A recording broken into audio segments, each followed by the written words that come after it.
¿Listo? Bueno, muy buenas tardes para todos y todas las asistentes que hoy nos acompañan. Es un placer saludarles y darles la bienvenida al recinto de los comuneros del Concejo de Bogotá. En el marco del Día Nacional de la Maestra y el Maestro en Colombia, el Concejo de Bogotá, por iniciativa de la honorable concejal Rocío Duzán Pérez, rinde hoy un homenaje a la Red Nacional de Maestros y Maestras Divergente, mediante la entrega de una nota de estilo, en reconocimiento a su valiosa labor pedagógica transformadora, orientada a construir una escuela más incluyente, diversa y libre de violencias. Desde su creación en 2021, esta red ha articulado a maestras y maestros de distintas regiones del país que creen firmemente en una educación con enfoque de género, en la diversidad como valor y en la escuela como un espacio para formar ciudadanía activa y crítica, a través de la formación entre pares, el fortalecimiento de proyectos de educación sexual integral y la producción de saber pedagógico, han promovido transformaciones reales dentro y fuera del aula. Para dar inicio a esta ceremonia, les invito a ponerse de pie y entonar los himnos de la República de Colombia y de la ciudad de Bogotá. Himno Nacional de Colombia.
Los invitamos a tomar asiento, por favor. Queremos contarles que tenemos un problema técnico con el internet del Consejo, entonces nuestra sesión no será transmitida en vivo, sino que la grabaremos y posteriormente la publicaremos y la compartiremos con ustedes. Para continuar, invitamos a la concejal Rocío Duzán, promotora de este reconocimiento, quien compartirá unas palabras con motivo de este acto.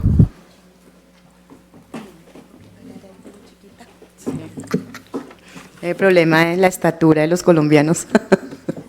Bueno, muy buenas noches para todos, para todas, para todes. Para mí es un gran honor tenerlos aquí y agradecerles primero que hayan aceptado esta invitación del día de hoy. Yo sé que la mayoría vienen de su jornada laboral, que vienen un poco agotados de estar en las aulas de clase con nuestros niños, niñas, jóvenes y adolescentes, que creo que es una labor muy importante que nosotros hacemos. Creo que es un don que nosotros nacemos con ese don, y lo digo porque nacemos porque también soy educadora. Orgullosamente lo digo, también soy maestra de escuela y de escuela rural, lo fui.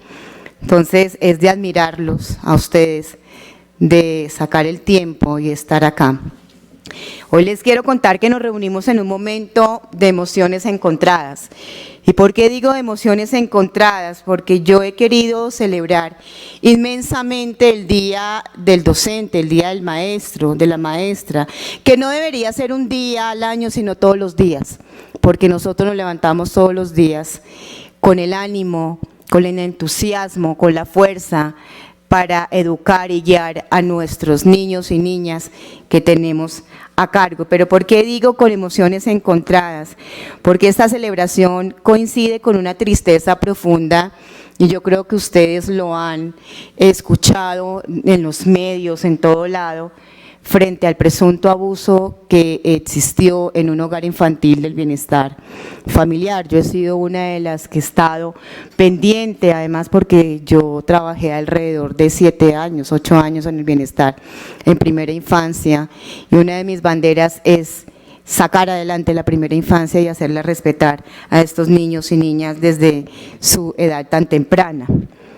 Pero este horror que ha sucedido no puede dejar que nosotros nos quedemos en silencio. Por eso seguimos luchando, seguimos acompañando a todas estas comunidad educativa, porque también hacen parte de la comunidad educativa. Y nos indigna, nos duele, pero también reafirma la importancia de que existan maestras y maestros como ustedes, quienes saben mejor que muchos cómo educar en la diversidad, desde el respeto, el cuidado, que es una urgencia ética que tenemos nosotros, una apuesta a la vida con equidad. Por eso el día de hoy he tomado la decisión de darle un reconocimiento en nota de estilo aquí desde el Consejo de Bogotá. Y no es un solo homenaje a la trayectoria personal y colectiva que hacen como la Red Nacional de Maestros y Maestras Divergentes. Es ante todo un acto de justicia por su compromiso con la educación sexual integral desde la primera infancia. Ustedes han hecho lo que muchos no se atreven, hablar de lo que incomoda, sembrar respeto desde las primeras palabras, ponerle el nombre al cuerpo, a los límites, al consentimiento, al afecto, y eso, queridas y queridos colegas, está salvando vidas. Ya no debemos quedarnos callados, debemos hablar y debemos aceptarnos como estamos. Cada niño, cada niña, cada joven, cada adolescente toma la decisión de su vida, de cómo se quiere ver y cómo se quiere sentir. Y nosotros como maestros, como orientadores, debemos cuidarlos, protegerlos y orientarlos. Y qué mejor que ustedes hacen esta tarea. Y lo han hecho excelente. Además, en colectivo, porque cuando los educadores se organizan en red, se potencian. Compartir saberes y acompañarse en las dificultades, transformar las prácticas desde el diálogo, la experiencia de una forma poderosa de resistencia y de creación pedagógica. Ustedes demuestran que la escuela no se cambia en la soledad, que el trabajo colaborativo es el camino para que la educación sea realmente emancipadora. Como mujer de izquierda que soy, como maestra que fui y también lo soy porque uno nunca deja de ser maestro, y como servidora pública que hoy represento una parte importante de la ciudadanía de Bogotá, les abrazo con reconocimiento, con respeto, con lealtad a todos ustedes y con la certeza que su trabajo transforma y seguirá transformando escuelas, barrios y vidas. Que cada vez que ustedes enseñen con amor, con enfoque de derechos, con una mirada crítica, están construyendo equidad en una ciudad que aún carga mucha desigualdad. Gracias por educar en la diversidad. Debemos dar un gran aplauso a ustedes y gracias por estar aquí y lo más importante, gracias por no rendirse, por seguir adelante, porque hay que ustedes reconocerlos día a día del trabajo que ustedes hacen. Y gracias por recordarnos que otro mundo sí es posible y que empieza como siempre desde las aulas. Muchas gracias nuevamente a ustedes y un reconocimiento a la red que ustedes hacen parte.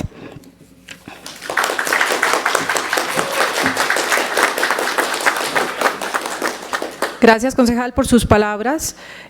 Continuando, escucharemos a la maestra Kelly Pulido Patiño, lideresa de la Red Divergente, quien hablará sobre la importancia de la educación sexual integral con enfoque de género y ciudadanía desde las infancias.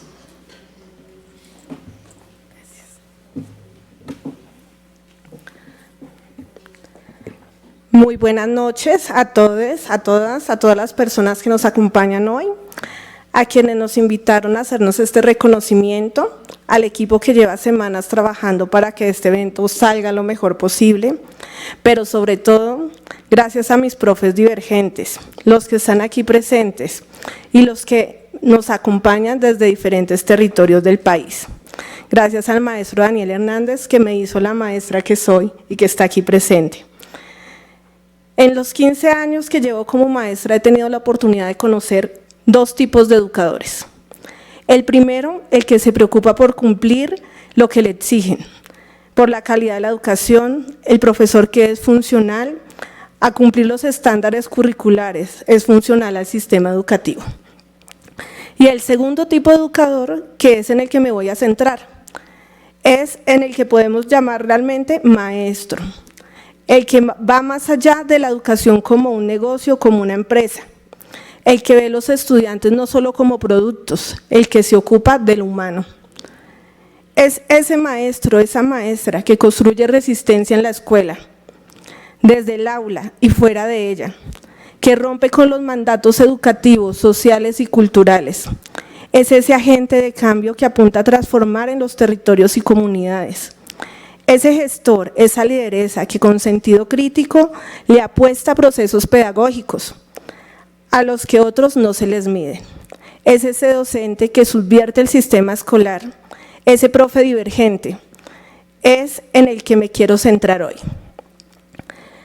En una escuela que día a día desmejora por políticas educativas neoliberales, recortes presupuestales, ataques al magisterio, donde recaen narrativas tradicionalistas y neoconservadoras, nuestros niños, niñas y jóvenes son los que sufren las consecuencias, con una convivencia cada vez más hostil, en salones y patios hacinados, con maestros con unas condiciones laborales muy adversas y con poca formación en educación sexual. Es apenas normal que las violencias escolares como el bullying, la discriminación, las violencias basadas en género y las violencias sexuales se exacerben. Mientras cada día nuestros colegios y estudiantes son presas de los medios amarillistas, como sociedad, gobierno y sistema escolar, no nos hemos detenido a pensar en una de las formas más directas de prevención, que desde los años 1990 se está reglamentando en Colombia, y que desde la Ley General de Educación del 1994 se nos exige con obligatoriedad. Es la educación integral para la sexualidad. Pocos funcionarios de la Secretaría, del MEN, directivos y docentes se han puesto en el trabajo de formarse en esta y han comprendido su relación directa con la convivencia, con la formación integral, con la vida misma, con nuestra propia vida. Mientras nuestros niños y niñas sufren abusos sexuales, no hay quien les enseñe educación sexual. Mientras nuestros propios jóvenes son víctimas de violencias y a su vez en algunos casos son victimarios, hay quienes se oponen a incorporar el enfoque de género en la escuela. Mientras nuestros niños y jóvenes diversos afrontan bullying y tendencia al suicidio, hay quienes con discursos de odio se oponen a la diversidad humana y a que se incorpore el enfoque incluyente y diferencial en la escuela. Mientras nuestras niñas desaparecen a la salida de la escuela y nuestras mujeres son asesinadas, hay quienes piensan que priorizar una educación sexual con enfoque de ciudadanía que construya las masculinidades violentas no es algo importante. Pero en este panorama poco alentador hay una luz de esperanza, representada en cada uno de los maestros y actores sociales que están construyendo este movimiento de transformación. Cada uno de los maestros y maestras que están aquí, presentes, que contra viento y marea en sus instituciones han logrado liderar proyectos de género, diversidad, masculinidades, educación sexual.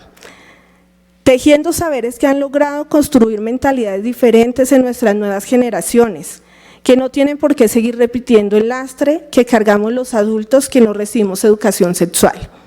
Es por esto que desde Red Divergente le aportamos a la formación entre pares, porque es allí donde se dinamiza nuestra práctica pedagógica.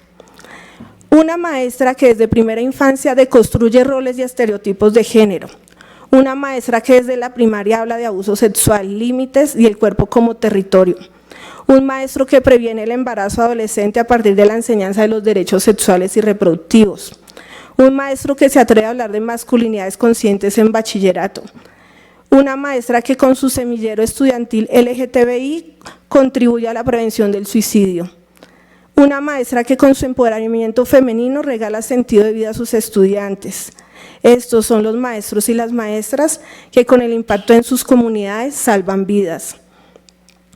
A pesar del acoso que recibimos, por lo que nos atrevemos a poner sobre la mesa en la escuela, del poco apoyo que tenemos de las entidades públicas, de la posición misma de la Secretaría, de los mismos directivos, incluso de mismos compañeros, hemos logrado forjar esperanza de cambio, desde los proyectos de innovación e investigación, desde nuestra participación política, desde la construcción de currículos, pedagogías feministas. A nosotros nos mueve la lucha constante, con conciencia social, con conciencia de género, porque estamos convencidos del poder político de la educación, porque enseñar educación sexual, enfoque de género, defender la diversidad y abordar el sentido crítico hacia las violencias en la escuela es un acto político que todos deberíamos asumir.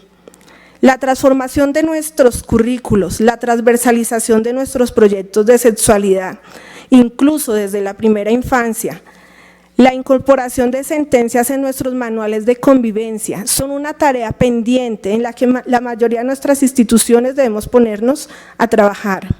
Pero aquí tenemos a Red Nacional de Maestros y Maestras Divergente, 130 docentes que devuelven la esperanza de que sí es posible la construcción de una escuela con respeto por la diversidad, con la equidad de género, un espacio inclusivo y seguro como debe ser, que proteja a nuestros niños, niñas y adolescentes y les permita ser lo que quieren ser sin discriminación.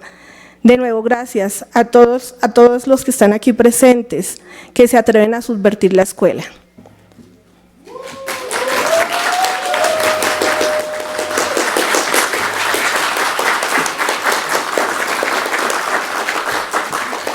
Gracias, Kelly, por tus palabras.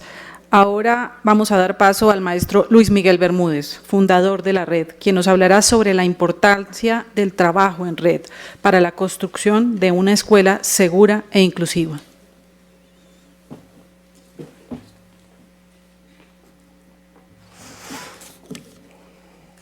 Muy buenas noches a todas y todos. Estoy emocionado.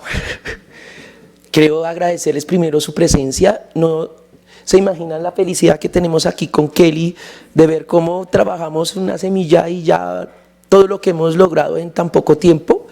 Esto me emociona mucho y estaba precisamente recordando cuando la concejala Rocío nos habla sobre el abuso sexual que está pasando en el bienestar, con todo lo que ha hecho las maestras en Divergente.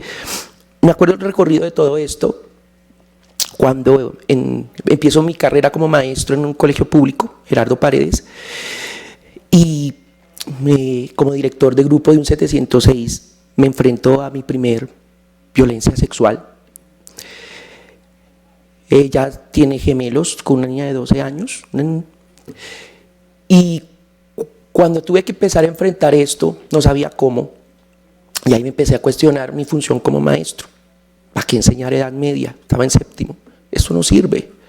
¿Cómo hago para ayudar? Y empecé. Luego me acuerdo tanto que en esa coyuntura empezaron a atacarme mucho en el colegio. No creí que fuera tan difícil dar educación sexual. Y de repente pasa un suceso nacional, que tengo aquí la persona, y fue la muerte de Sergio Urrego. Me acuerdo que estaba en mi clase con mis estudiantes y dice: mire, ¿ve lo que pasa? ¿Ve por qué se necesita la educación sexual? Y cuando este estudiante dije: profe, ¿por qué no vamos? Y protestamos. Y ahí tuve la oportunidad de conocer a Alba Reyes por primera vez. Creo que fuimos el único colegio público que asistimos. Nos tomamos muchas fotos, de hecho muchos concejales también se tomaron fotos con nosotros, pero fue el orgullo de mis estudiantes. Decían, profe, en esa marcha, en esa protesta había gente diferente, gente que no estaba acostumbrado a ver, gente que piensa distinto. Y sea qué bien que desde la educación podamos acercar a los estudiantes a esas personas divergentes. Y ahí empezó el recorrido y empezaron los ataques, muchísimos. Me dijeron que iba a homosexualizar a la escuela, que iba en contra de la familia. Hasta maestras me dijeron que iba a dejar sin trabajo a los maestros porque iban a dejar de tener bebés las niñas. Y luego me siento en una soledad y tuve la oportunidad de ganarme el premio Compartir y ahí a conocer a otros maestros y maestras con un trabajo fabuloso. Y cuando me voy, empiezo a tener la oportunidad de entrar al IDEP, al Instituto de Investigación y Desarrollo Pedagógico de Bogotá, que además lo querían cerrar, que desde este consejo también hicimos protesta, cómo van a cerrar el Instituto de Investigación Pedagógica, porque de ahí fue cuando me invitaron al programa de redes y semilleros, en la línea de género y diversidad. Y nuestra meta era publicar, por aquí estaba Alejandro, y empezamos con esa visibilización de todos los maestros y maestras que trabajamos este tema, y oh sorpresa, a todos nos unía un sufrimiento, un ataque, un señalamiento, una lágrima, un mal suceso, persecución en la escuela. Y también, como yo, se sentían solos y solas. Y yo digo, caramba, yo creí que era el único, como es tan tabú este tema, pero vea que hay gente valiente. Y ahí fue cuando dijo, la unión hace la fuerza. Todos cuando nos reuníamos en la línea de género y diversidad, solo nos contábamos todas las tragedias en la escuela. Mi rectora no está de acuerdo, me quieren sacar a la líder del colegio. Y no, me van a trasladar. No, es que aquí no conviene la diversidad. No, es que yo soy una maestra trans y me atacan y no se hace nada. Y todos y todas los que estamos acá tenemos una historia que contar. Y ahí fue cuando tuve la oportunidad de conocer a esta gran mujer. Tú eres una de las mujeres que más admiro. Y yo decía, le dimos la batuta para liderar. Yo te debo confesar, Kelly, que yo decía, caramba, tú eres madre de 2 hijos, estás terminando la maestría, ¿con qué tiempo? Y con todo lo que ella hace, y mire cómo tiene la red, hasta dónde nos ha llevado. Y ahí me veo el poder de las mujeres. Y con ella empezamos este camino. Yo simplemente tuve los recursos para fundar, tener la semilla, pero esta mujer es la que lo ha hecho vivo, lo que ha hecho que cada uno de ustedes y cada una de ustedes esté acá. Gracias, Kelly. Y así empieza la importancia de enredarnos, de formar una red. Pero esta red, me acuerdo que empezó como, no vamos a hacer una red solamente de conocimiento, necesitamos ser una red de apoyo emocional, porque eso es lo que nos une. Si así empezamos, contémonos nuestras tragedias y nos apoyamos. Si me atacan a la maestra, atacan a toda una red. Si atacan al maestro, nos atacan a todos. Y así lo hemos hecho. Y hemos tenido un camino corto, pero muy nutritivo, muy nutrido. Ya esta no es la primera vez que estamos en estos espacios, nos han invitado varios al Congreso, y eso muestra el poder de la unión, de la red. Porque solitos no podíamos hacer nada, nos atacaban, y nos cogían y nos aislaban, y nos ganaban. Y aprendimos de esos que nos atacaban que ellos sí se unen para atacarnos. Entonces decidimos nosotros también unirnos. Y así nace la red de maestros y maestras divergentes. Una red con poder de unión, con un poder de convocatoria para apoyarnos emocionalmente, para contarnos nuestras tragedias, para darnos la mano. No importa que estemos acá en Bogotá, porque tenemos maestros en el Cauca, en el último rincón del país. Y todos los meses, desde que nos fundamos, tenemos formación, nos reunimos todos los meses y tenemos ya una colección de videos de educación sexual y de formación entre pares, muy nutrido, creo que es el más nutrido que podemos tener en el país, porque empezamos a entender la importancia de aprender también de la experiencia del otro, de cómo esa otra persona logró salir de las dificultades que tenía, cuáles fueron las estrategias que tuvo para que sus estudiantes salieran adelante en los temas de diversidad, embarazo temprano. Y así fue cuando empezamos a unirnos y a escucharnos. ¿Para qué traer expertos? Si los expertos somos nosotros que diariamente educamos en este tema. Y así somos divergentes. Así nacimos, así crecimos y así nos vamos en un horizonte, porque nuestra meta era ser la red más influyente en este tema y lo estamos logrando, y creo que en tiempo récord. Un agradecimiento a nuestra concejal Rocío Duzán, que nos puso en la mira, y efectivamente un buen reconocimiento para en vísperas de nuestro gran día, el Día de los Maestros y las Maestras. Así que agradecer por este reconocimiento. Y a todos ustedes, a todas, a Lucía, a todos los que estoy emocionado, muchas gracias, muchas gracias, y los quiero y las quiero mucho.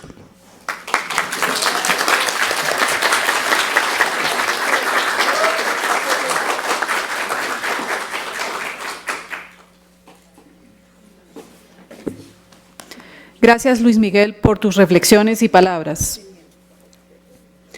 A continuación, daremos lectura oficial del pergamino de la nota de estilo. República de Colombia, Consejo de Bogotá, Distrito Capital. Proposición número 415, aprobada el 18 de marzo de 2025, presentada por la honorable concejala Rocío Duzán Pérez. El Consejo de Bogotá reconoce y exalta a ciudadanos y organizaciones que se han distinguido por los servicios prestados al Distrito Capital. En virtud de ello, hace un reconocimiento a la Red Nacional de Maestros y Maestras Divergente, por su compromiso en la promoción de una comunidad distrital y nacional de saber pedagógico para el fortalecimiento de los proyectos de educación sexual integral y la transversalización curricular de los enfoques de género y ciudadanía, de los que ya hacen parte más de 130 maestros y maestros de Bogotá, de cerca de 100 colegios, de 15 localidades de la ciudad y otros profesionales de departamentos como Atlántico, Cauca, Boyacá, Bichada, Nariño, Tolima, y en ciudades como Suacha, Villavicencio, Florencia, Chía y Sopó. Por promover con esto una educación desde la diversidad para la construcción de equidad, para que los niños, niñas, adolescentes y jóvenes puedan ejercer soberanía sobre su cuerpo y tengan una vida libre de violencias sexuales y basadas en género. En virtud de lo anterior, se confiere la presente condecoración a la Red Nacional de Maestros y Maestros Divergente, dada en Bogotá a los 14 días de mayo de 2025. Esta es firmada por Samir José Avizambra Vesga, presidente; Juan Daniel Oviedo Arango, primer vicepresidente; Juan David Quintero Rubio, segundo vicepresidente; y Rocío Duzán Pérez, la concejal postulante. A continuación, haremos entrega del pergamino.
Y pues como esta es una red de maestras y maestros y ustedes son las y los protagonistas, ¿por qué no nos hacemos todos en un grupito en el centro y nos tomamos una foto con el pergamino, por favor?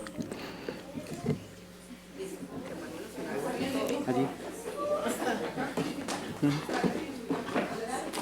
Acá, ¿cierto? Sí, mira, hacia allá. Hacia allá, hacia atrás. Que se agrupen así. ¿O hacia acá? Ah, bueno, así.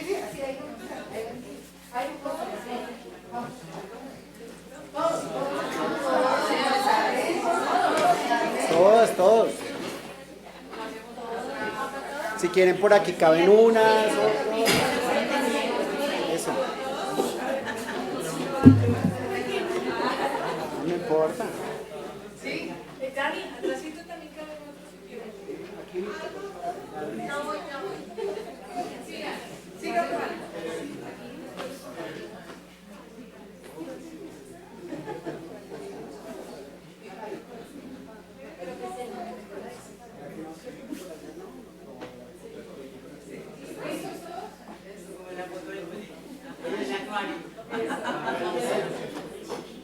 Por favor, la mejor sonrisa de Vivenciente para esta foto. 3, 2, 1, tenemos varias. Permítanos un segundo. Gracias.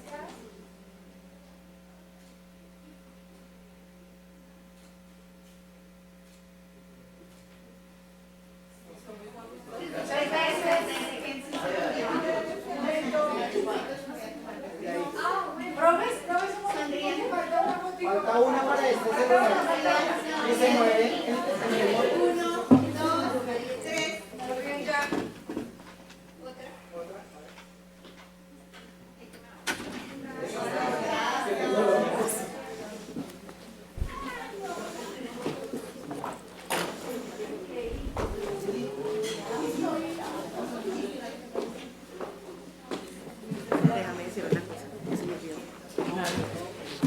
Yo quiero hacer una aclaración y es una cosa imperdonable que se me pasó y quiero darle las gracias a mi equipo de trabajo, que también por ellos esto fue posible, especialmente a Daniel. Daniel ha estado comprometido desde el día 1 cuando tomamos la decisión de hacer esta condecoración. Entonces, Dani, no sé dónde estará Dani. Dani, a ti mil gracias y a todo mi equipo también que estuvieron allí presentes para que esto fuera posible, y especialmente a ti, Dani, que fuiste uno de los que nos dio el empujón para que esto fuera posible.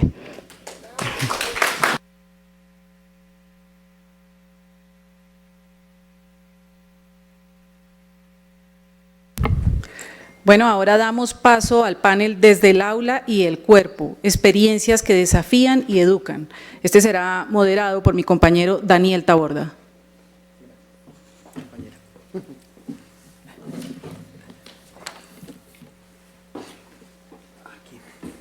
Bueno, muy buenas noches nuevamente para todas y para todos. Creo que ya nos encontramos, nos saludamos. La profe Kelly, al profe Luis Miguel, a la concejal Rocío Duzán. Cuando con la profe Kelly y el profe Luis nos pensamos este reconocimiento, dijimos, pues no es solo entregarnos el reconocimiento, sino también hacer una muestra de eso que sabemos hacer como maestras y maestros divergentes. Y propusimos entonces tener una conversación sobre esos temas que, como bien lo decía la concejal en sus palabras, a veces incomodan en la escuela, pero que están además, que son tan naturales como el cuerpo mismo, y que atraviesan todas las, digamos, todas las humanidades que se convocan en las aulas. Por eso nos propusimos hacer este mini panel, que lamentablemente no podemos transmitir por temas de conectividad, pero que va a quedar grabado, para hablar de unos temas que escogimos con los profes a partir de unos testimonios de hechos reales, de cosas que han pasado en escuelas concretas de Bogotá y de otros territorios, y conocer a través de nuestras y nuestros invitados pues cuál sería el abordaje pedagógico de eso, un poco para que quede un testimonio para otras maestras y otros maestros que de pronto estén buscando una ayuda. Porque de pronto no saben qué hacer ante ciertas circunstancias, ante ciertas preguntas y ante ciertas situaciones.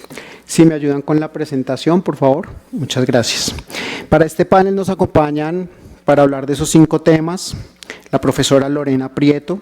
Ella es maestra del Colegio Central Integral José María Córdoba, licenciada en Educación Básica, con énfasis en educación artística, magíster en infancia y cultura de la Universidad Distrital. Obtuvo el 4º puesto en el Premio a la Investigación e Innovación del IDEB y la Secretaría de Educación el año pasado, con el proyecto de educación sexual Ser Niño Niña, un juego muy serio más allá del género. Y co-creadora del contenido en redes, para que la sigan, de una propuesta pedagógica @yuyuy la profesora. ¿Correcto? La profe Lorena, perdón, Yuyuy, la profe Lorena, seguramente ustedes la conocen. Está también con nosotros Lucía Jiménez Saavedra, ella es licenciada en Biología. ¿Mm? Peñuela, oye, ¿qué pasó aquí? Bueno, Peñuela, no. Listo, Lucía, licenciada en Biología de la Universidad Pedagógica Nacional, magíster en Didáctica de las Ciencias, máster en Desarrollo Social, sobreviviente a acciones de odio sistemáticas al interior de una institución educativa distrital, quien actualmente educa público sobre el respeto a la diversidad, es cantante y compositora de letras que luchan por una sociedad más incluyente. Es la actual consejera distrital LGBTI por las personas trans y es lideresa de la REDSI, la Red de Docentes Diversos por la Salud Integral. También está Mauricio Suárez León, profesional en estudios literarios de la Universidad Nacional, especialista en periodismo digital, cultural e internacional de la Universidad Jorge Tadeo Lozano, escritor del libro Machismo al Desnudo y líder de la iniciativa Mirada Masculina. Y por supuesto, pues la profe Kelly y el profe Luis Miguel, a quienes les voy a leer porque también tienen unas trayectorias muy importantes, sus correspondientes perfiles. La profe Kelly, quien es la lideresa de la Red Nacional Divergente que hoy recibe este reconocimiento, es maestra investigadora, sindicalista, trabaja actualmente en el Colegio Nueva Delhi, una institución educativa distrital, licenciada en Pedagogía Infantil y magíster en Infancia y Cultura de la Universidad Distrital Francisco José de Caldas, ganadora del tercer puesto en investigación en el Premio a la Investigación e Innovación Educativa de la Secretaría de Educación y el IDEP en el año 2022, maestra inspiradora en ese gran programa de formación entre pares docentes que es Maestros que Inspiran del IDEP, y integrante de la línea de GEN e integrante del equipo La E de la ADE, correcto, de la Asociación Distrital de Educadores. Y finalmente el profesor Luis Miguel Bermúdez, maestro investigador del Colegio Gerardo Paredes, licenciado en Educación Básica con énfasis en Ciencias Sociales, magíster en Investigación Social Interdisciplinaria de la Universidad Distrital Francisco José de Caldas y doctor en Educación de la Universidad Santo Tomás, ganador del Global Teacher Prize Award 2020, finalista de este mismo certamen en el 2018, ganador del Premio Compartir al Maestro 2017 y fundador de esta red de maestras y maestros. La dinámica, para que, digamos, nos entendamos un poquito, es que los podamos escuchar a cada una, a cada uno, pero cada uno y cada uno se va a hacer cargo de un tema, ¿correcto? Y lo vamos a hacer a partir de unos testimonios que ustedes van a ver en pantalla. Si me ayudan con la primera, vamos a hablar en primer lugar de la espermarquia. Empezamos con esta palabra que muchos ni siquiera conocen, pero que todos los cuerpos con pene atraviesan. La anterior, por favor, el video, la anterior. Poluciones nocturnas. Yo pensé que me había meado en la cama, dijo un chico cuando le hablaron de esto en la escuela. Esto hace parte de las notas de los diarios de campo del profesor Luis Miguel. Y con esta misma pregunta y con esta misma situación fuimos a la calle a preguntarle a un chico si le habían hablado de esto en la escuela. Miremos el primer video, por favor, amigos de cabina. Primer video.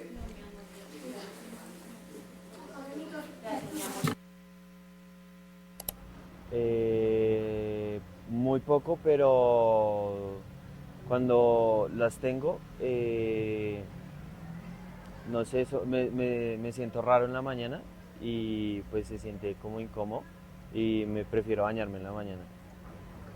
No, nunca nadie me había explicado. Me tocó investigar por qué me pasaba eso.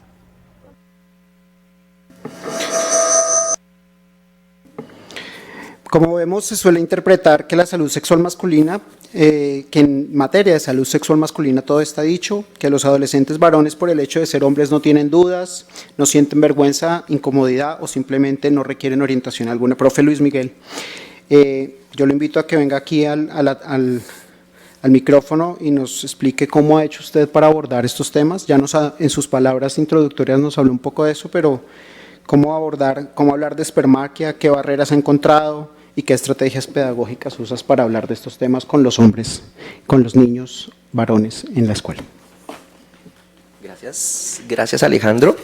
No, y no solo con los varones, también con las mujeres. Bueno, ¿Cómo yo abordo esto en la escuela?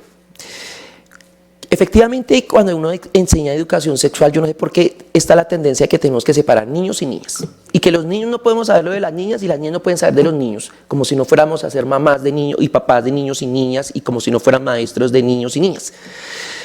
Entonces, siempre se aborda es la parte de la menstruación, la menarquia. Y me acuerdo que cuando empezamos ese tema, las niñas pues eran como reservadas en el tema, evitarse las bulas, pero especialmente con sus compañeros hombres, y me abrían los ojos como que usted cómo va a hablar de estos temas y nos pregunta cosas de nuestra menstruación teniendo varones al lado. Y entonces empezamos a ver como si efectivamente todo el parte del desarrollo humano solo pasara en las mujeres y que los hombres no pasamos en ningún proceso de desarrollo corporal y también nuestras tragedias. Y ahí logré entender que en ese tema, para que haya una armonía, tocaba vincular a los hombres. Y pues que como no vamos a tener algo similar, es la espermaquia, las famosas poluciones nocturnas o sueños húmedos. Y empezamos a recolectar precisamente relatos de los chicos, cómo habían pasado este suceso, y empezamos a darnos cuenta que al igual que las mujeres, está rodeado de mitos y de desinformación. Lo primero, pues empezarles a enseñar de que, pues, que eso no eran orinas, y me acuerdo que todos decían, no, mira, la primera creí que me había orinado en la cama, escondí las sábanas, y luego de repente mi papá y mi hermano, y en otros casos el hermano mayor, me empezó a hablar de sexo, y resultó que mi mamá y mis hermanas me empezaron a decir que me estaba viendo morboso, ¿sí? Que era lascivo. Entonces empezamos a entender y empezamos a recolectar otras informaciones, y pasó también chicos en octavo que decían, no, en clase de álgebra me pasó un chasco de que me pasaron a hacer un ejercicio en el tablero y yo no quería, y la profesora me insistió, pues porque yo tenía, y no quería pasar porque tenía una erección, y apenas la profesora me lo vio, le dijo que era un inmoral, que era un pervertido, y lo mandó inmediatamente al servicio de psicología. Imagínense cómo le hace sentir uno como hombre adolescente eso, y que te empiecen a decir que es que tú eres un morboso, y ahí empieza a ver que efectivamente esa creencia de que los hombres naturalmente somos más lascivos que las mujeres es un mito. Es un mito que se refuerza precisamente con nuestra espermaquia y creyendo que siempre una elección del varón es símbolo de una cuestión sexual. Entonces empezamos a enseñarles a todas las personas alrededor y a las niñas, chicas, los hombres cuando se desarrollan tienen más o menos de 10 a 20 erecciones diarias, y la mayoría de ellas es por oxigenación del pene, y además porque se está entrenando en su nueva función reproductiva. Muy pocas erecciones vienen por un estímulo sexual. ¿Sabían eso? No. Pero cuando tú ves como mujer y cuando hay una desinformación y le dices a un adolescente que todas sus erecciones tú las interpretas como una lascividad sexual, es fruto de la desinformación y contribuye a la creencia de nosotros los varones que efectivamente, naturalmente somos más lascivos. Y ahí empieza.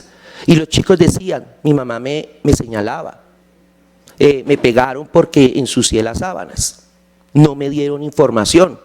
Mi hermana llegaba y se quejaba con mi mamá cuando yo me demoraba en el baño. Y ahí empezamos a darnos cuenta que tanto las niñas como los niños tenían pues efectivamente mitos alrededor de su cuerpo y de su sexualidad.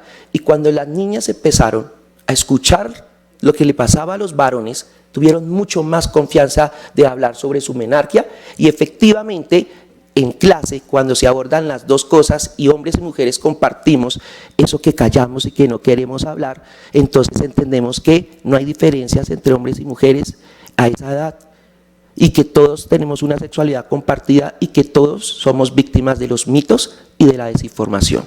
Y así fue como logré abordar esa pregunta cuando me dice, es que creí que me había meado en la cama. Gracias.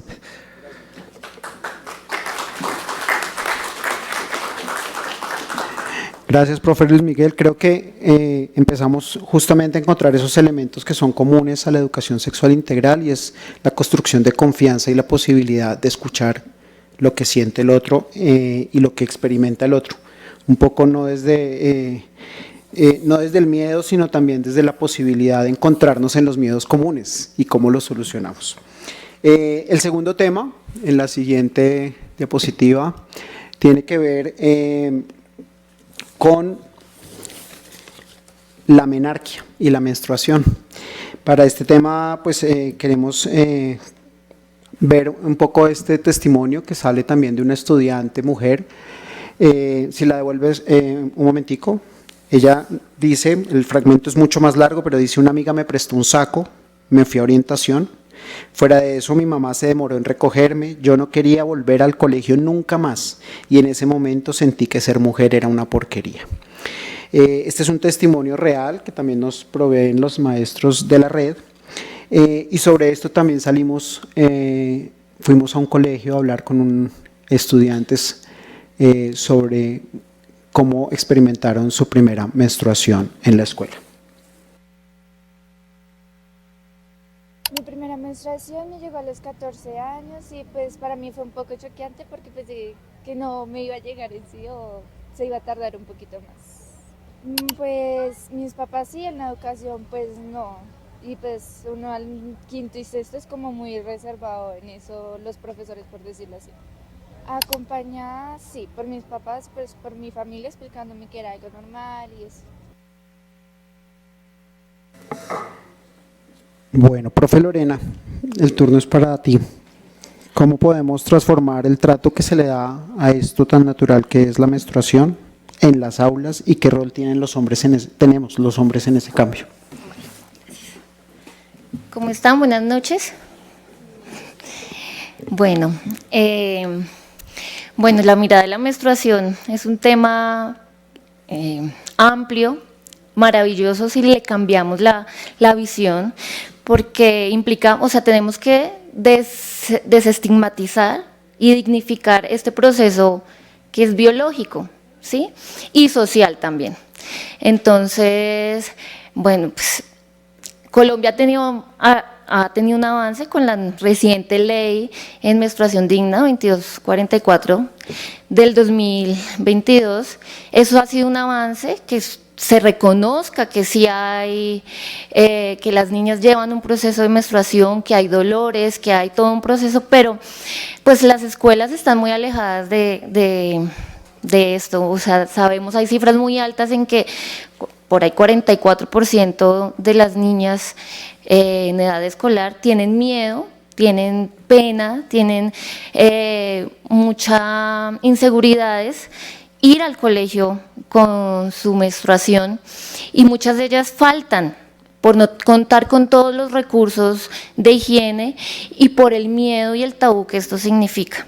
Entonces, pues desde las aulas, ¿qué tenemos que hacer principalmente como docentes?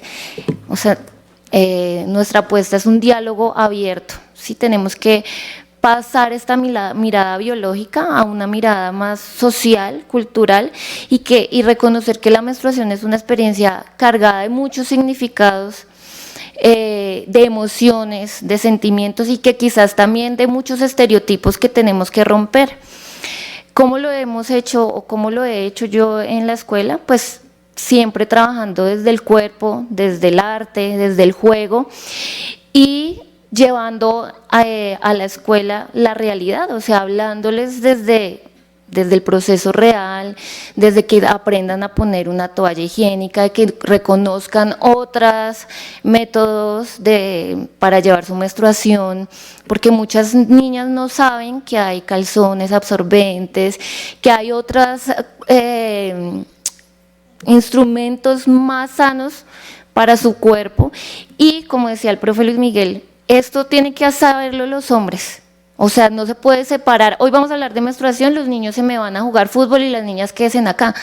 No, porque es un proceso de ambos, no es algo biológico de las mujeres, pero es un proceso social, porque a través de ese proceso hay muchas violencias de género, hay muchos estereotipos. Entonces desde el aula se tiene que hacer juntos, porque esos niños que se están formando ahí van a ser futuros padres si deciden, pero también son hermanos, tienen mamás, tienen compañeras, y desde ahí se empieza a formar procesos desde la empatía, desde el diálogo, desde el reconocimiento de la mujer y de los procesos biológicos y culturales.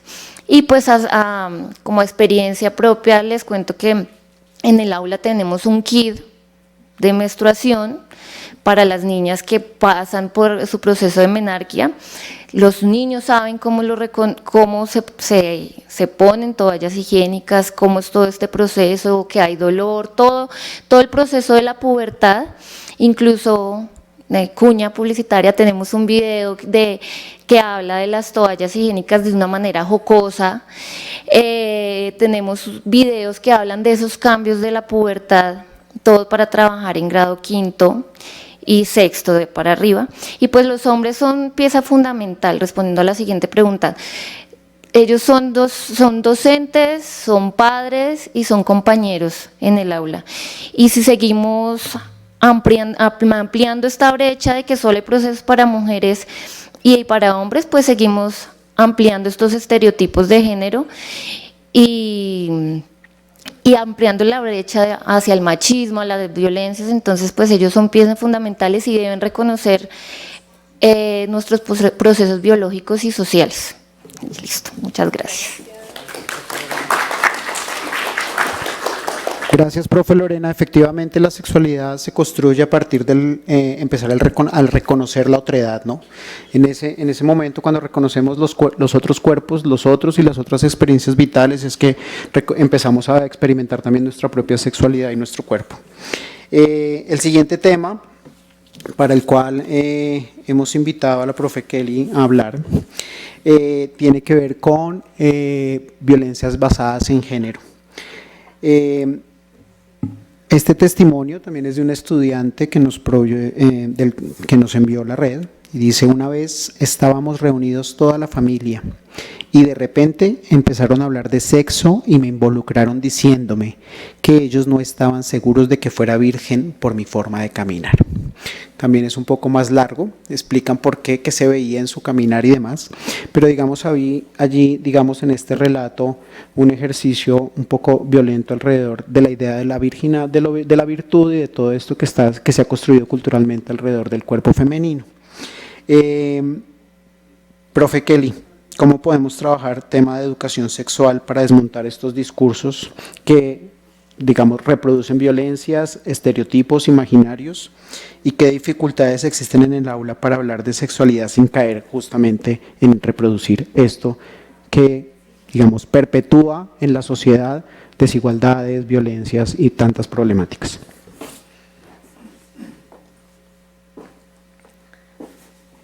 Bueno, uno de los fines de la educación integral para la sexualidad es precisamente empezar a desmitificar todo eso que fuimos apropiando desde nuestras infancias, desde nuestro mismo núcleo familiar.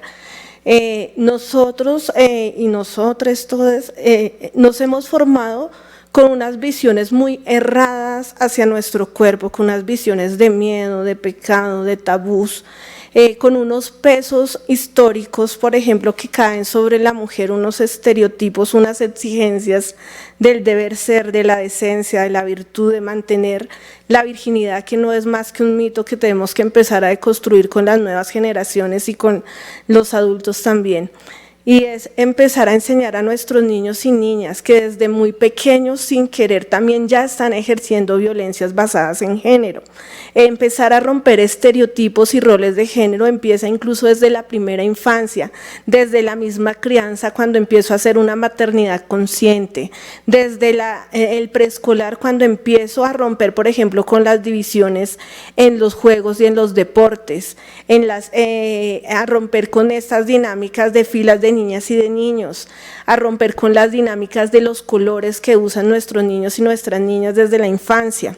Entonces, empezar a hablar todo esto en el aula tiene dificultades porque hay tensiones de las cosas que yo he apropiado desde mi religión, desde lo que me han enseñado, desde lo que yo he creído, que es el deber ser, y empieza por una deconstrucción del maestro y de la maestra desde un repensarse, desde su trayectoria de vida, desde cómo es su ser de mujer, su ser de hombre, de qué violencias ha vivido, ha encarnado y de qué violencias ha ejercido.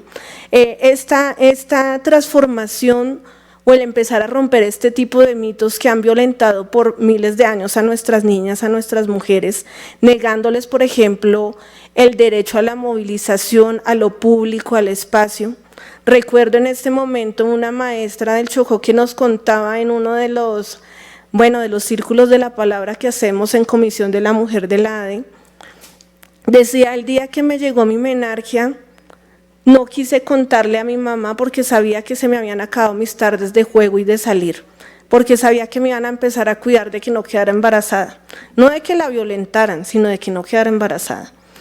Entonces allí se volvió un sufrimiento porque la oculté por varios meses hasta que me pillaron y se me acabaron mis salidas de juego y mis tardes con mis hermanos. Entonces, cómo el cuidar la supuesta virtud y la falsa virginidad implica a nuestras niñas, por ejemplo, que no tengan la misma oportunidad de salir a la calle, al parque, a eventos sociales, a fiestas, igual como lo hacen los niños o los varones.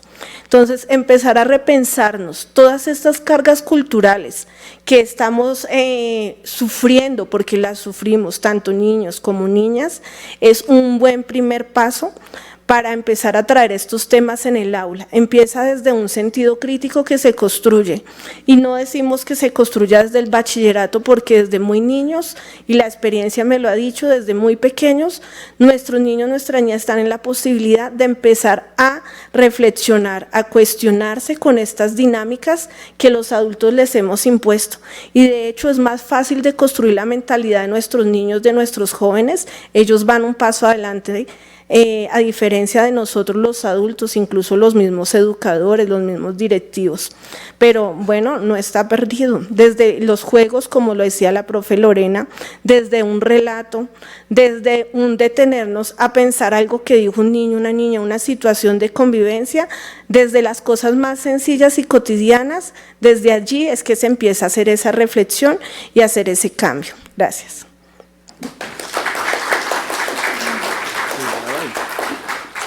Gracias, profe Kelly. Entramos a nuestro quinto tema y tiene que ver con algo que es aún más difícil, porque parece mucho menos natural, y es el tema de las identidades de género y las orientaciones sexuales. Para eso, pues traemos también este testimonio de un estudiante varón que cuenta cómo llega a un colegio, conocí a una niña y pues yo le dije que si quería ser mi amiga y ella aceptó. Entonces yo siempre andaba con ella para todos lados y un grupo de niños empezaron a decir que yo era una loca marica. El chico sigue narrando un poco cómo sistemáticamente, a partir de tener preferencia por compartir más tiempo con niñas en su colegio nuevo, es víctima de hostigamiento en la escuela. Para hablar de esto, pues hemos invitado a una persona que tiene una experiencia, que como lo dije al leer su perfil, tiene una experiencia de ser víctima de un ejercicio sistemático de prácticas de odio por su identidad de género, que es la profe Lucía, a quien le pido que nos ayude a hablar un poco de qué prácticas pedagógicas pueden promover el respeto de las diversidades en la escuela y cómo trabajar con las y los estudiantes y con los demás docentes y las familias este tema en la escuela. Pero antes vamos a ver el siguiente video mientras tú te acercas acá al estrado. El siguiente video, por favor. Pues personalmente pienso que el apoyo que le puede uno brindar a los hijos es básico, el saberlos guiar realmente por de pronto pues explicándoles el proceso, apoyándolos a nivel educativo y todo general. Hoy en día se ve mucho en los colegios, pero sí tomaría acción directamente en el colegio o en el sitio donde se esté generando la discriminación en contra de alguno de mis hijos.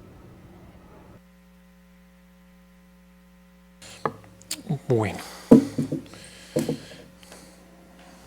buenas noches. Para no extenderme lo traje por escrito porque me dan la palabra y ya me conoce cómo soy. Bueno, ¿qué prácticas pedagógicas promueven el respeto por las diversidades en la escuela? Vamos a empezar de lo macro para llegar a la respuesta a esta pregunta.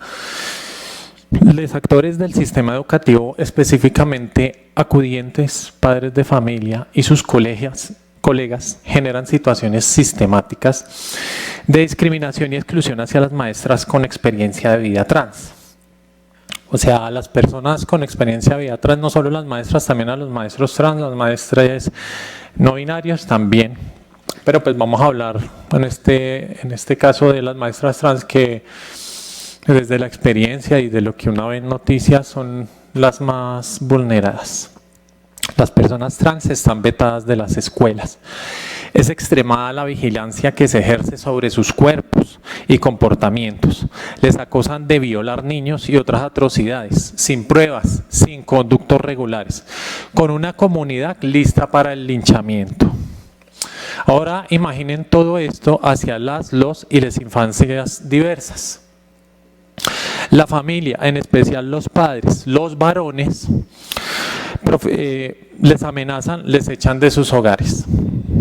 En los colegios, profesores profesando religiones y la perdición en el infierno para las infancias trans. Les acusan, aparte de violadores en potencia, de malos estudiantes y nunca serán suficientes para nada. Esto se da en un contexto de borrado de las vidas trans y de las experiencias no binarias. Que no usen los baños, que no practiquen deportes, que no estén en las fuerzas militares y todo para que en algún momento pues no estén en la vida misma. En Latinoamérica, movimientos negacionistas de estas vidas como Con mis niños no te metas, promocionados por pastores y feligreses que irónicamente están demasiado cerca de los niños. Y cuando se conocen sus escándalos, se culpa a algún demonio para que no vayan a la cárcel. Con este contexto es importante promover perspectivas diversas en el currículo, en áreas como la biología, donde se develen las realidades biológicas, porque ser trans es una realidad con la que se nace y no se puede modificar. Es que no es solo incluir a los que a pesar de todo un ambiente excluyente se aguantan la escuela, sino que se trata de construir un entorno donde todas las personas puedan aprender, participar, desarrollarse de manera equitativa sin importar sus características individuales. Por discapacidad, dificultades de aprendizaje, situaciones socioeconómicas desfavorables, pertenencia étnica, identidad de género, entre otras situaciones, los estudiantes que han quedado son excluidos, lo que afecta a su autoestima, motivación y las oportunidades de desarrollo. Por tanto, hablar de pedagogías inclusivas requiere la creación de ambientes seguros y acogedores para todas, todos, todes, donde la participación plena sea posible. Esto se logra, por ejemplo, en educación física, en donde el policía del uniforme y la insistencia sospechosa del uso obligatorio de pantalonetas y camisetas sea reemplazada por un verdadero desarrollo físico, emocional y social de los individuos, especialmente en la infancia y la adolescencia. Una asignatura en la que las mujeres y personas LGBTI, constantes víctimas de violencias basadas en género, puedan reconocer las diversidades de sus cuerpos, pero también aprender defensa personal que les ofrece beneficios no solo en la mejora de su salud física y mental, sino hasta en el empoderamiento social y comunitario.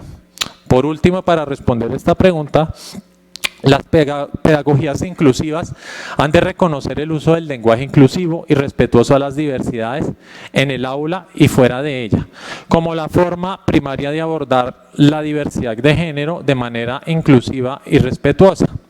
Hacerlo permitirá, entre otras cosas, la visibilización y la validación de las identidades trans en el aula.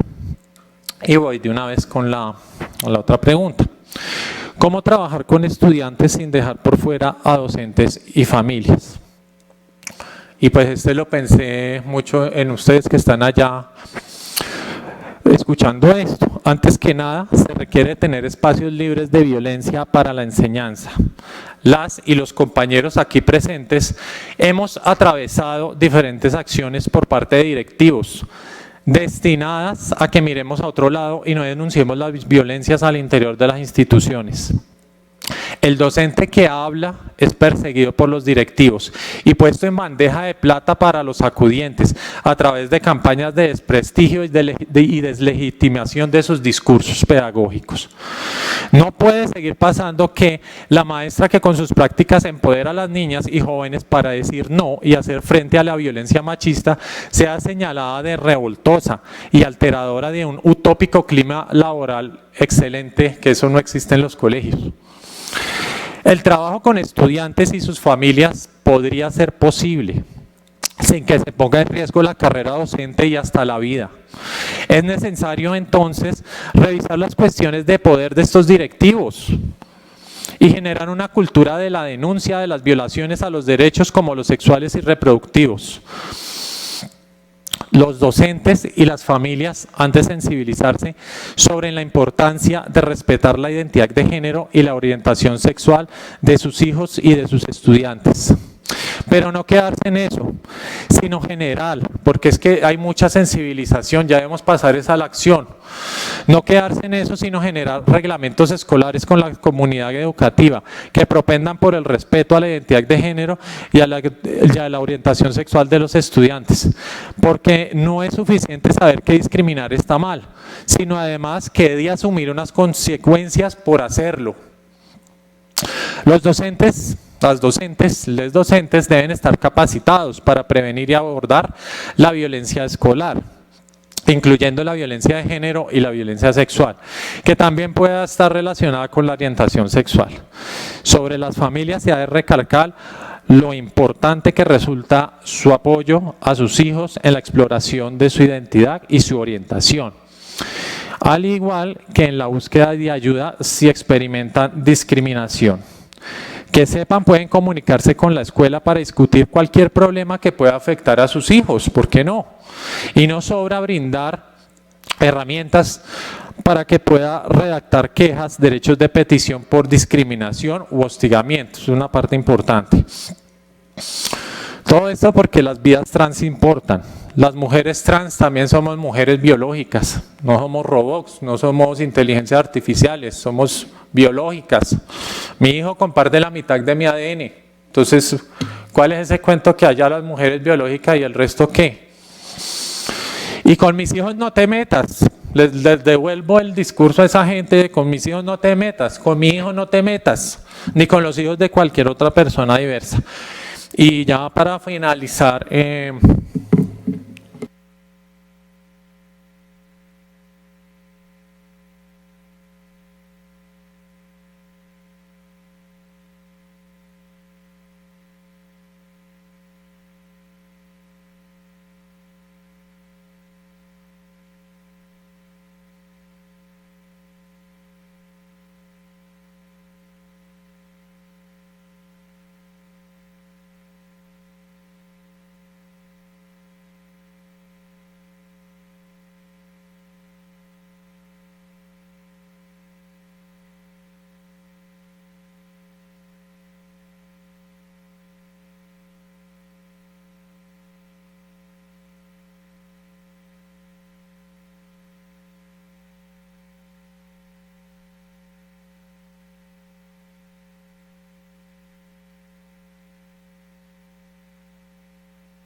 Gracias, profe Lucía, y gracias por ese homenaje también a Sara Millerey, a quien nos la arrebataron de una forma tan cruel.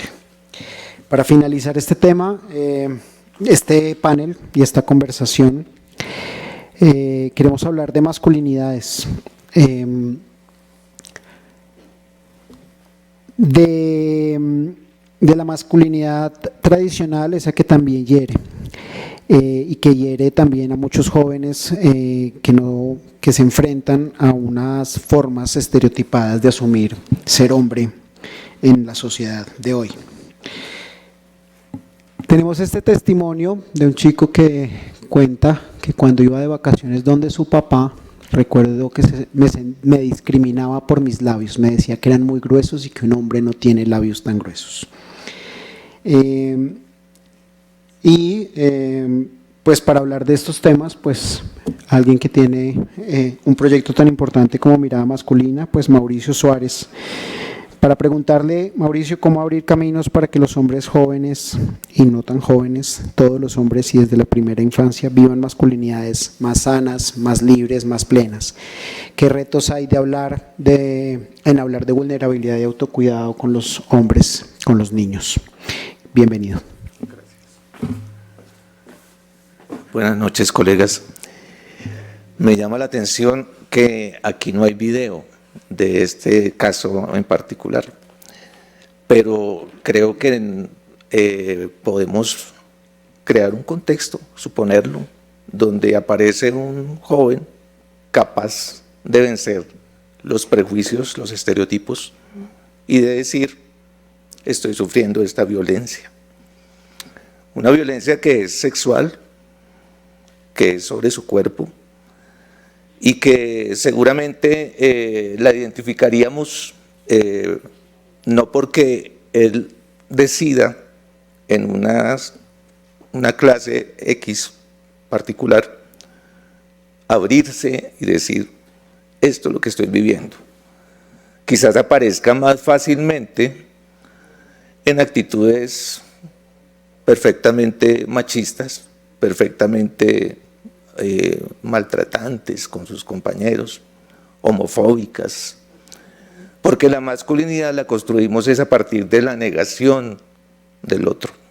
Por eso siempre estamos tan relacionados con ser más el victimario, ¿no?, de las violencias, con lo que decimos, con lo que le hacemos a otros cuando no nos ven, con lo que nos permitimos, más allá de los límites, ejercer también como violencia sobre otros.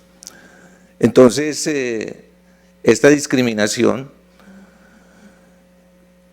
sería interesante que en algún momento se vuelva también un tema de reflexión y de cuestionamiento para los hombres, que también empecemos a revisar esas cargas culturales heredadas de esos padres violentos que necesariamente en un país como el nuestro, donde venimos de una historia y de una formación donde se considera que ser hombre es prácticamente una condición biológica y natural. Entonces es muy difícil que eso cambie pues de la noche a la mañana. Los hombres nacemos siendo, y eso es una carga. Nacemos porque inconscientemente también ahí nos transmiten una serie de mandatos, ¿no? Es hombre, luego puede ser violento, es hombre, luego puede irrespetar a otros, es hombre, luego puede estar por encima y subordinar a quienes no son hombres. Así que la reflexión sobre los hombres necesariamente tiene que pasar en un contexto educativo, también por la reflexión de los varones que estamos en ese proceso y que debemos acompañarlo. Si nosotros no vemos cuáles son nuestros privilegios y nuestras propias violencias, difícilmente vamos a ser capaces de encontrar espacios donde los estudiantes puedan también abrirse y sincerarse sobre esas violencias que viven o que ejercen. Había dos preguntas pues, que quedaron planteadas, me permito también leerlas porque pues, me encanta la exposición. Entonces, una es cómo abrir caminos para que hombres jóvenes vivan masculinidades más libres. Hay que partir reconociendo que muchos adolescentes están atrapados en un mandato masculino rígido que se transmite desde la familia y se refuerza en Internet. La vergüenza que siente ese joven por sus labios no es solo corporal, es política, sexual, emocional. En un contexto machista, su padre asocia esos rasgos con lo no viril y castiga cualquier desviación del modelo hegemónico. Y mientras eso pasa en casa, en Internet, el joven se expone a referentes como la pornografía, que instrumentaliza los cuerpos, y a grupos de la machósfera, que están muy de moda últimamente, donde se refuerzan discursos de odio, misoginia y desprecio hacia lo diverso. Es complejo hablar de una masculinidad distinta cuando hay tantos intereses, tantos poderes detrás de estos grupos, con los cuales los jóvenes, sobre todo los adolescentes, tienen una conexión inmediata. Porque ahí encuentran que la única ventaja biológica que tenemos los hombres, que es quizás mayor talla corporal, quizás mayor fuerza, pues esa es el fundamento y la base de la masculinidad. Entonces ahí la invitación es a que reflexionemos con ellos sobre cómo construimos esa masculinidad. Escuchémoslos también, porque no podemos esperar que simplemente revisen y cambien prácticas que están viendo estimuladas y apoyadas por ese entorno. Abrir caminos significa nombrar estas violencias, cuestionar los estándares impuestos y construir espacios donde los chicos puedan hablar de sí mismos sin miedo al ridículo, sin la exigencia de ser duros, agresivos o hipersexuales. La educación sexual integral debe incluir el análisis crítico del machismo, del porno, del cual debemos hablar, porque desde los 8 años sabemos que están viendo pornografía, niños, cada vez más las niñas también, y de la cultura digital que forma hoy a los varones. La cultura digital está supliendo en estos momentos el acompañamiento y la formación que ni los padres ni los maestros le hemos podido ofrecer a esos varones. ¿Es así? ¿Qué retos hay al hablar de vulnerabilidad y autocuidado con varones jóvenes? El principal reto es que a los hombres se nos ha enseñado que sentir es peligroso y que cuidarse es de débiles. En la lógica machista, autocuidarse parece una renuncia a la virilidad, pero aún mostrarse vulnerable es abrir la puerta a la humillación, al escarnio y al rechazo de los pares. Cuando un joven internaliza el mandato de ser fuerte a toda costa, desconecta de su cuerpo, de sus emociones y muchas veces también de su capacidad de empatía. ¿Nos suena? Sobre todo a quienes fuimos formados como hombres. Posiblemente sí. Frente a eso necesitamos mostrar que la vulnerabilidad no es debilidad, sino una condición humana, que cuidarse del porno, del consumo de cuerpos, de los discursos violentos no lo hace menos hombre, sino más libre. Quisiera cerrar con esto. No hay libertad posible si nos libramos del miedo a ser juzgados por no encajar en el molde. Ese miedo que nos persigue y que nos hace todavía sentir una voz que repite en nuestra cabeza: el último es marica, o no sea nena, no se queje.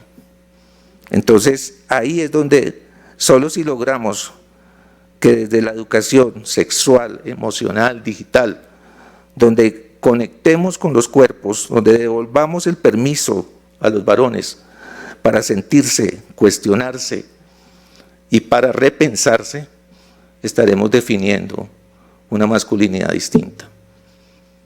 Bueno, muchas gracias. Muchas gracias, Mauricio. Pues con esta intervención cerramos este panel. Lo que hemos escuchado hoy nos recuerda algo clave: la educación sexual integral no es una clase, es una práctica ética, cotidiana y situada. En muchos lugares aún pendiente, y por eso agradecemos y quisimos exaltar la labor que ustedes hacen, porque ustedes están sacando adelante esa tarea pendiente. Por eso también quisimos con la concejala Rocío Duzán que este reconocimiento fuera una oportunidad para hablar de esas experiencias que desafían y educan. Ha sido un gusto acompañarlos esta noche y queremos compartir con ustedes una bebida, unas galletitas y una conversación aquí en el recinto de la parte de atrás, y le agradecemos les agradecemos su presencia y su participación. Un aplauso para la Red Nacional de Maestros y Maestras Divergente.